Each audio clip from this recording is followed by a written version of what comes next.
he also says he doesn't have any real live volunteers. Anybody want to campaign for Rudy Giuliani?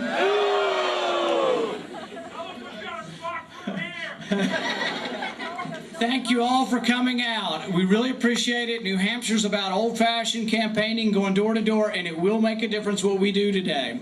At this point, I'd like to invite and introduce my father, Ron Paul.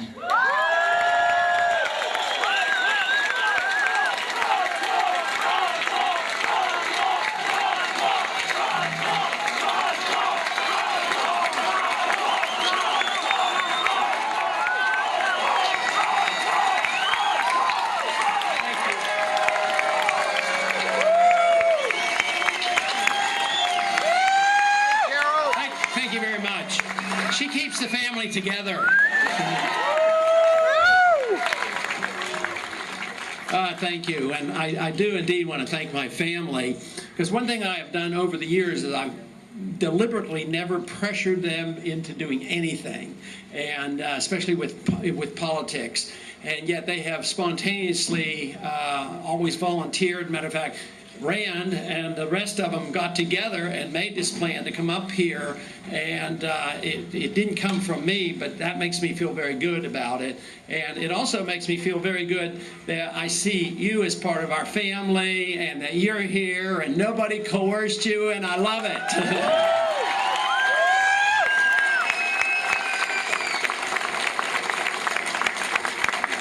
You know, the most common question I get from the media, it happens every time, and they always ask, what's going on? You know, where are the people coming from? What's happening on the internet? Where are the volunteers coming from? Where's the money coming from? And why is there so much enthusiasm? And, you know, I've had a lot of time to think about this, and sometimes you have a little bit of time to explain it. Other times you have to answer it in 3 seconds.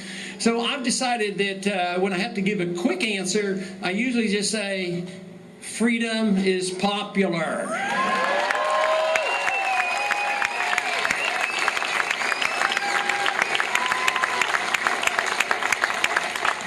But I'm the first one to admit that not only am I pleased, but I'm very surprised and ecstatic about the enthusiasm, because it tells me that my skepticism was completely wrong, that a lot of people do care, and a lot of new people, once they hear the message, will join us. And to me, that is very exciting, because I really believe one way or the other, regardless of what happens in this campaign, something very significant is happening in this country today.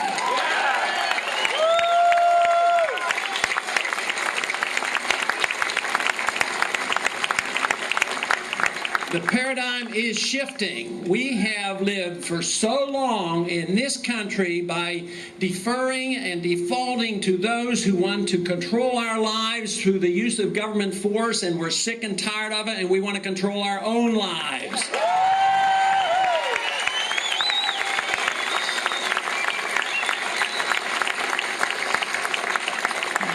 Some people have labeled this a revolution, and I would say this is a grand day for a revolution. Thank you.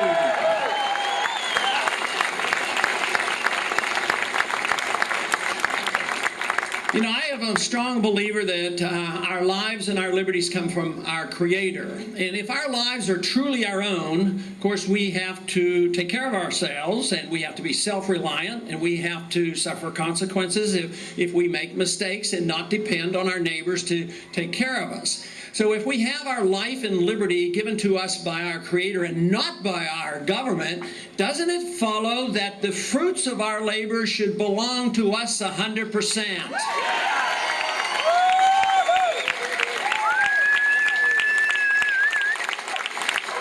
And of course, if you believe that, the corollary to that is we have to totally reject the 16th Amendment and get rid of the IRS.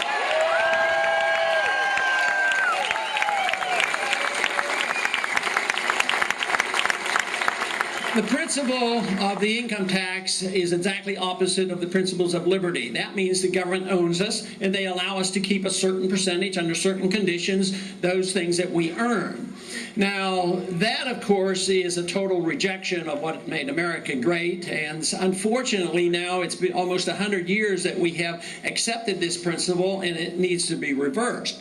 But you know, a similar program or an understanding exists which further enforces this notion that the government owns us, and that is the principle of the selective service and the draft. That has to be rejected as well.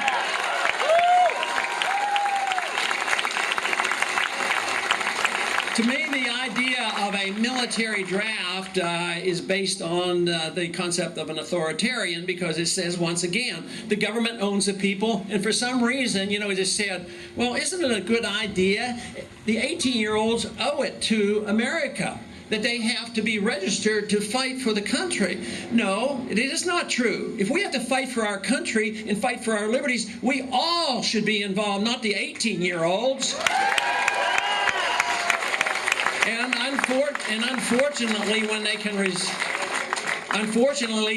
resort to the draft, it also means that they are more likely to get involved in wars they shouldn't be involved in. And unfortunately, they're looking at it right now, because I am very concerned about what might happen in the Middle East. And the reason why our efforts and our rallies and our movement has to prevail is the fact that not only do we not only want to end that war, we don't want it to spread. We need to start bringing our troops home.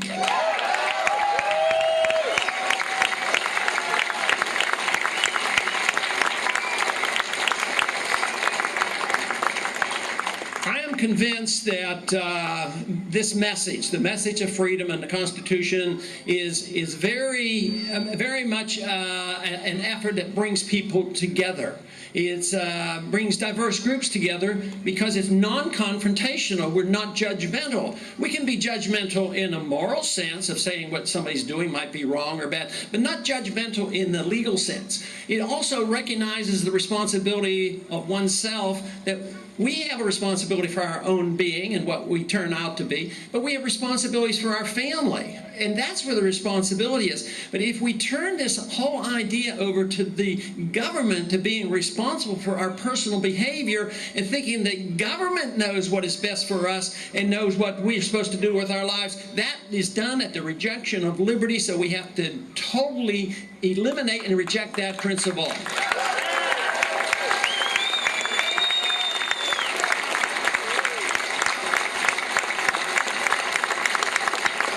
You know, it goes without saying, even though it's being abused quite frequently, that the First Amendment protects our right of freedom of speech and right of organizing and assembly. And fortunately, that is respected well enough that we can still participate in the electoral process. But at times, that even can be subject to regulation. But we know that the governments are not supposed to regulate what we put into our minds, and certainly the government should not be regulating what we do, how we deal with our spirit and our spiritual life and our personal beliefs.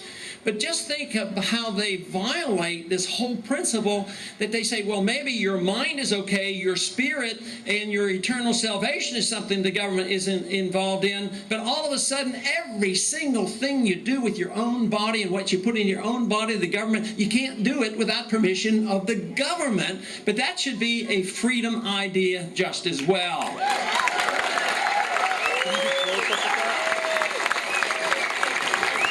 Just so you get just Jim, you know, just no, leave it on the phone.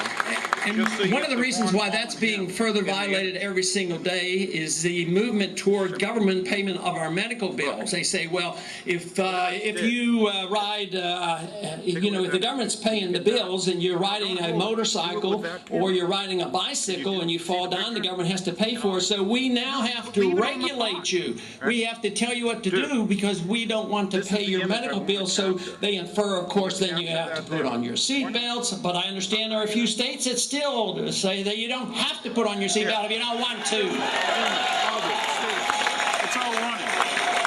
Of course, that doesn't have anything to do. Doesn't have anything to do whether it's wise or not to do it. But we're supposed to make those decisions. If we turn that over to the government, believe me, there's not much left. And the real threat is that once we assume that the government can regulate our personal lives and regulate the economy, then they undermine prosperity. And that is the tragedy. We look to the government to redistribute the wealth. And when that happens, inevitably the production goes down, and that's where we are today. That's why I think that we're in a sea change of events, because the American people are waking up and they're realizing there is something seriously wrong with our economy and with the protection of our personal liberties, and we need to get a handle on it.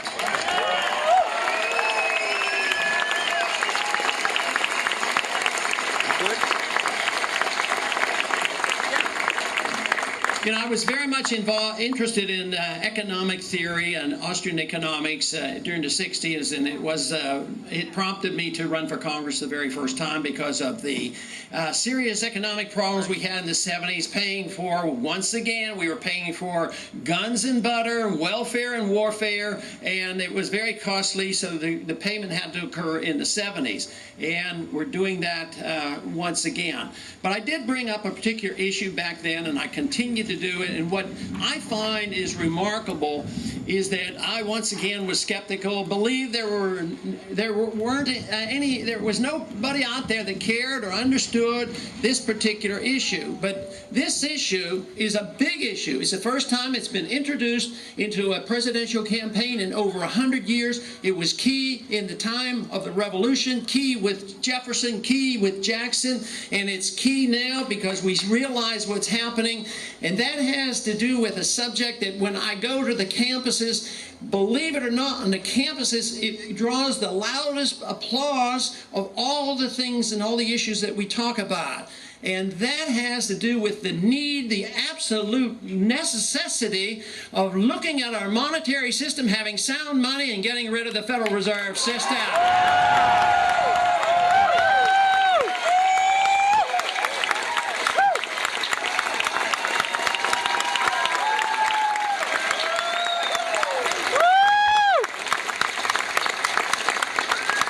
You know, during the revolutionary times, of course, the first thing our government did, even though they were struggling hard, they debased the currency. They had runaway inflation, and they got rid of the continental dollar, and we had that saying, it's not worth a continental. That's why when they wrote the Constitution, they said that the government could not emit bills of credit, and that only gold and silver should be legal tender. And yet, to a degree, that existed until 1971, when the last remnants of the gold standard was removed. But in 1792, they had a Coinage Act written to restate this principle written in the Constitution. And one thing that they did, there were only a few federal laws that they considered necessary at the federal level, but one was counterfeiting. They actually said that the penalty of death should be invoked if anybody was caught counterfeiting the money. Can you imagine how insecure the Federal Reserve would be today if we enforced that? But you know, the monetary issue is key. I don't believe that we can solve all our problems by ignoring the money issue, but the money issue is going to be it as long as the people realize that the consequence of the increase in the supply of money are higher prices, financial bubbles, financial collapses, unemployment. This is all related to the Federal Reserve System. And yet today, a lot of people, don't quite realize that. But the important thing about the monetary system, it is a secret, sinister tax on us. And it goes to the poorest of us. The middle class and the poor suffer the most. So this is the reason the government officials have to claim there's no inflation. Inflation's at 2%. Don't worry about it. Because if they're caught in this, we have to change. But what happens is that if you believe in the warfare state and the military-industrial complex or the medical-industrial complex and the welfare system here at home, that you can spend endlessly, you can tax as much as you can borrow to the hilt, but you still come up short, so you end up printing the money, which means that it is the way they get to us through the back door. They don't even have to come with a gun and start collecting the revenues. They just dilute the value of the money that you're holding in your pocket. But somebody asked me the other day, said, well, what's the big deal? If prices go up and your salaries go up 3% every year and the economy's booming, what's the difference? It doesn't work that way. Some people's prices go up 10% or 15%, whether it's a medical care or educational costs, energy, whatnot, and maybe somebody else benefits from that. Whoever gets the money first benefits. So it's very clear that there's a transfer of wealth from the middle class and the poor to the wealthy and to Wall Street, to the government, and all the special interests. So it is a tax on the American people, and it eventually wipes out the people if they don't stop it. And that is why I think as we get stronger in this campaign, you will see some vicious attacks on these principles because they don't want to break up their monopoly. But the one thing that we can be assured of is that the market is even more powerful than all the governments and then all the central bankers, and the market and truth will win out.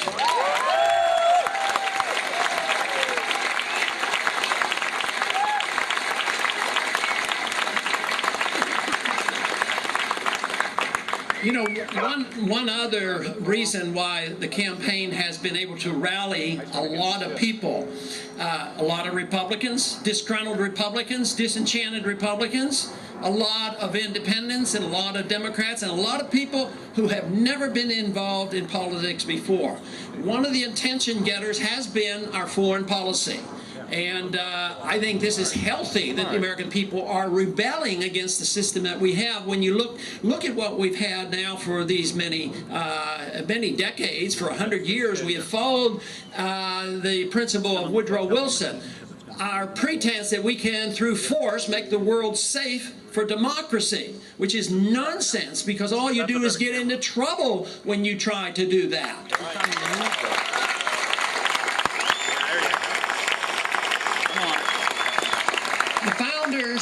The founders were very clear about the position of foreign intervention. They said, mind our own business, stay out of entangling alliance, don't get involved in the internal affairs of other nations, but trade with them and talk to them and be friends. Even those people who are imperfect. You know, maybe there's some imperfections in this country that we ought to deal with, and at least we should be talking to other people.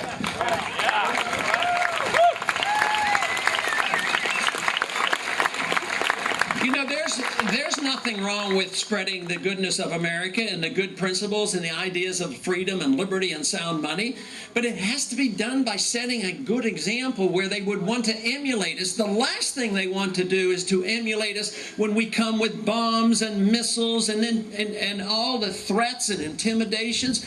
We accomplish exactly the opposite. We weaken our national defense, and at the same time, in the various governments that we try to overthrow and undermine, what do? We unify everybody behind their bad dictators. That's exactly what we're doing with the Iranians right now. We are paying our CIA to go over there to try to overthrow their government, and those people who, like Americans, who are the dissidents who would like to overthrow their governments for their patriotic reasons, have to get together and do exactly the opposite. This whole idea of us being in the Middle East, and they say, well, we got to fight them over there, we don't have to fight them here. But the truth is, the longer we're over there, the longer we're occupying their territories, the greater the threat will be that they'll want to come here and do us harm, so that policy should change.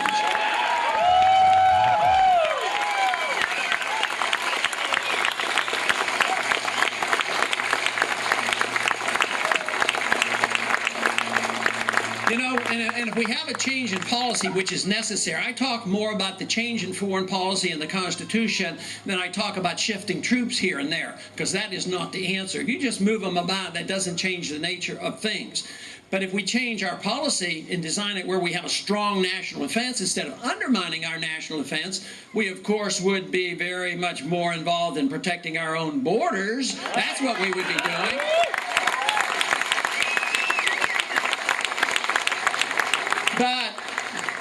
since we're facing a bankruptcy, the one thing that we should be doing rather quickly is saving a lot of money.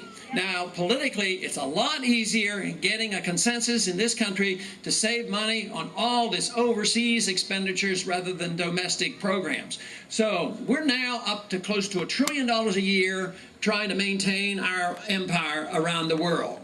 And we're in a hot war in Afghanistan, one in Iraq, getting ready to hit Iran, and that whole policy has to change. But in the meantime, we need to bring these troops home from Korea and bring them home from Europe and bring them all home.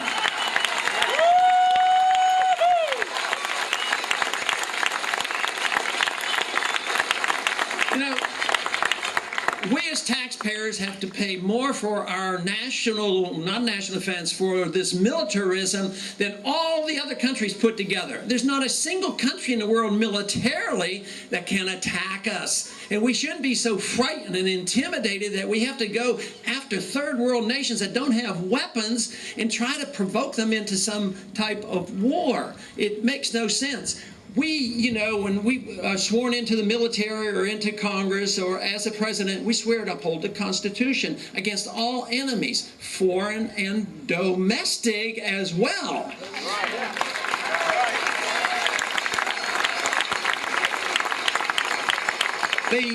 The foreign military threat essentially does not exist. That is a concoction. The fact that some people can get in here and do us harm because it's a reflecting of bad foreign policy, that's completely different than what happened during the 60s when I was drafted into the military, when the Soviets had 40,000 nuclear warheads and they were 90 miles off our shore. It's completely different. Today, I am convinced that the greatest threat to our liberties today and to our Constitution is right here at home with acts like the Patriot Act.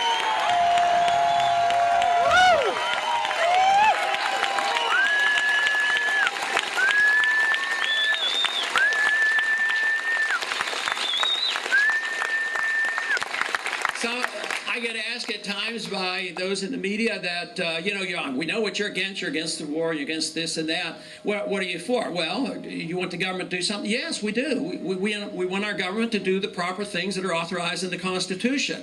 The most important thing about the Constitution, the purpose of the Constitution, was to restrict the government, not the people.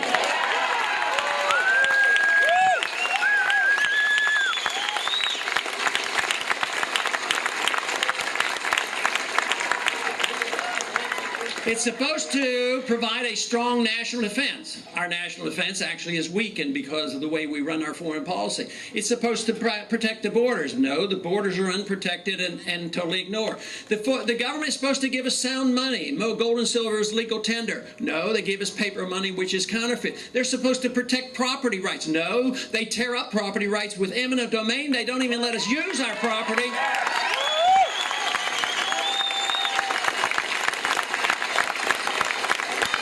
We're not even allowed to use our property without about 25 permits, so who owns the property? We should own it, not the government. You're right.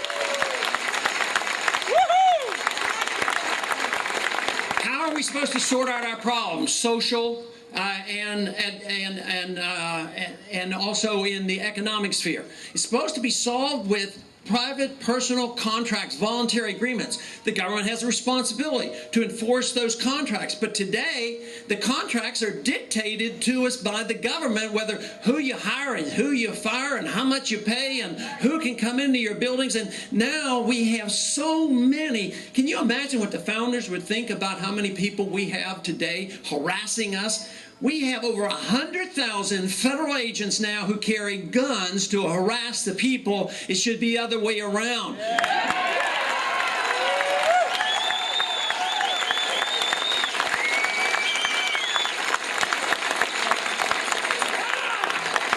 They advised against a standing army, but it looks like today we have a standing army of bureaucrats. This is the only place where I think we should have gun control. Take the guns away from the bureaucrats.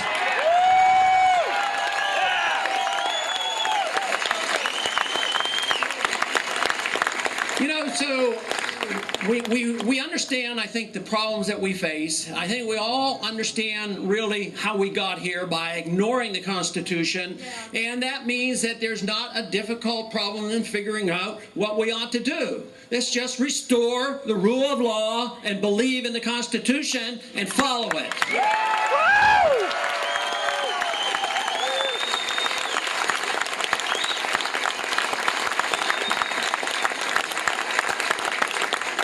Now, the one thing that the campaign so far has convinced me of is I've never been hesitant to say that I was very reluctant. I had to be talked into thinking there would be enough of you that would be interested, that I was convinced there were still too few of us and we still needed another generation for education. But the educational process, which is always necessary for a significant change in attitude for a country, has occurred. It has occurred.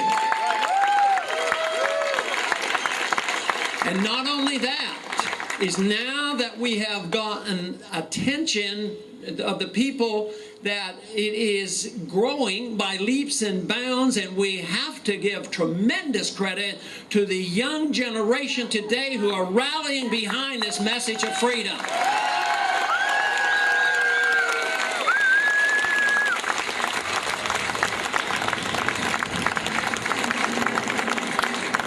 And of course, I don't think we will send a thank you note to the 3 major networks or the 5 major networks, but we can send a thank you note. I guess this thank you note, I don't know whether this goes to Al Gore or where, but we have to thank somebody for the internet.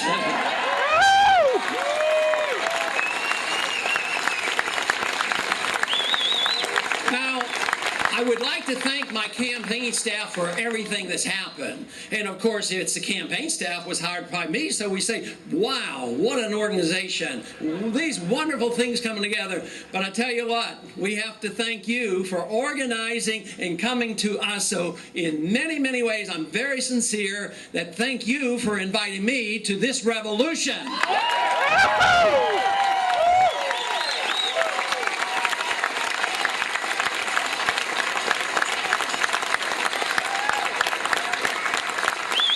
But there's a lot of reasons. Now that we see that the problems are cropping up, people know they're there, they know their economic problems, they're sick of the foreign policy. When we know that we have the answers for these, we also know that it's going to be difficult. Those who benefit from the special interests of government will not go quietly away. They will not.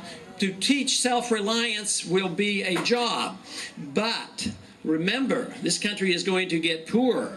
And we understand that, and we have to be prepared.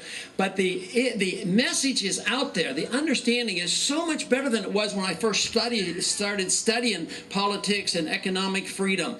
In the 50s, it was hard to find the information. Now it's there, many think tanks, and there are millions of people getting this information off the internet. And the way you all have organized on the internet is just fantastic. So this, to me, gives me a sense of optimism that we can compete, even without the huge sums of money. I mean, nobody can measure how many dollars have been spent on the campaign effort that we didn't have to literally pay for. The harder we work, the more money we raise, and so far we've been able to save it up for that big day and that big rally in the primary because we're getting so much advertising that comes from you all and from all the spontaneity. But you know, it to me is just utterly remarkable about what's happening. Just think that essentially the money we raised in the first quarter, or second quarter, was that we were able to keep it in the bank. By keeping it in the bank and living off the first quarter money, we had such a powerful message. We had so much more free advertisement because we were ahead of some of those other first-tier candidates, and we had the money in the bank. We had the money in the bank, and yet we got more advertisement than anybody else, plus all the free advertisement. So that is great.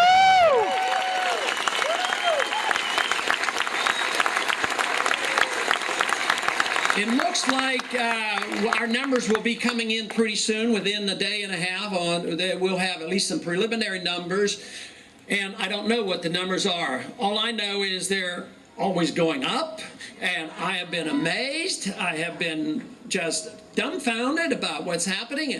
Where do the people come from? Yeah, I mean, they keep coming, and the volunteers and the number of donations and the funds that are coming in. But I can tell you one thing. We're going to have a lot more money in the bank at the end of the third quarter than we did at the second quarter. No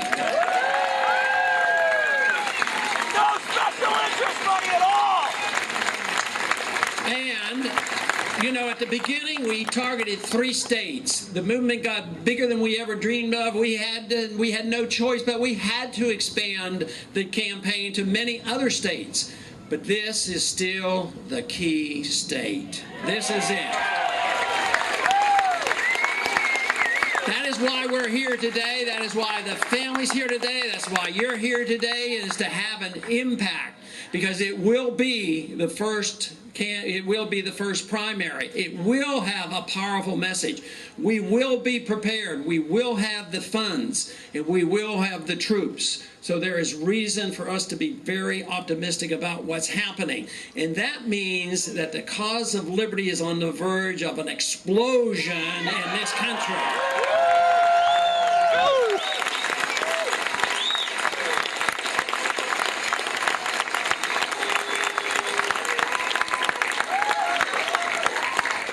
You know, the most exciting part about the campaign is seeing all the young people and seeing the diversity. I am absolutely convinced that freedom brings diverse groups together because we're not threatening each other.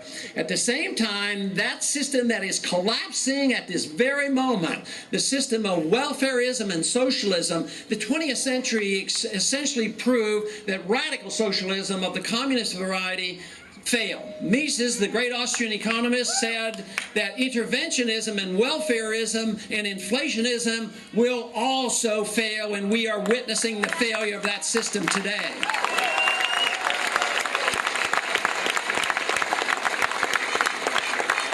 And that is the reason that we have to continue the fight. And when you say, well, let's add up the statistics. Oh, well, yes, there's a lot of us and we have enthusiasm, but we don't have 51%. It has nothing to do with 51% fully understanding and knowing what happens. Major movements in all of history have come about with 3 or 4% of the people behind it. There were only about 3% of the intellectuals at the time of our revolution that deeply understood all these principles, and you're part of that 3%. Let me tell you, you can lead the way.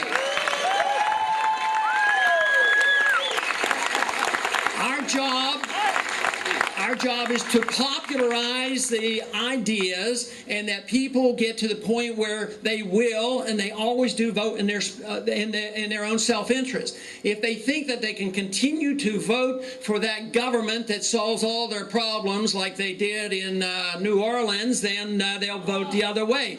But the evidence is so clear with this monetary or foreign policy or economics, it's a total failure. So now we're at this point that we are just seeing this tremendous rise of this enthusiasm, and I believe it is going to continue. It is people like you that have done this and brought it together, and I think it just may be at the very beginning, and who knows what's going to happen in the next several months. But let me just close by saying, I am not a prophet. I don't know what's happening. I've been talking this way for 30 years, but something special is happening.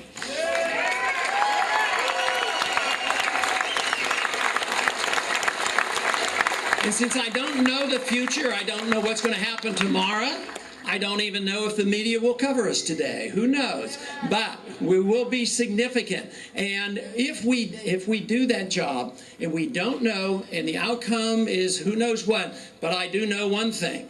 This movement and this understanding and the need for this spirit of America, the spirit of freedom, is alive and well, and it will continue regardless of what happens on Election Day. But I thank you very much for all your enthusiasm and all this energy. Thank you.